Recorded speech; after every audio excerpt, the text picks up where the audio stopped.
এই গরুটি মাঠে ঘাস খাইতেছিল। হঠাৎ করে এই নেকড়েগুলো গরুটির উপর আক্রমণ করে এবং গরুটিকে কাবু করে ফেলে।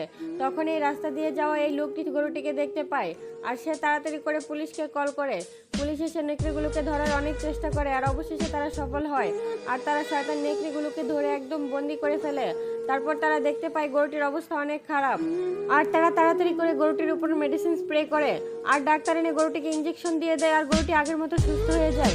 তারপরেও গরুটির মন খারাপ ছিল কারণ তার এই ভালো মানুষ বন্ধুদের কেউ লাইক সাবস্ক্রাইব করেনি।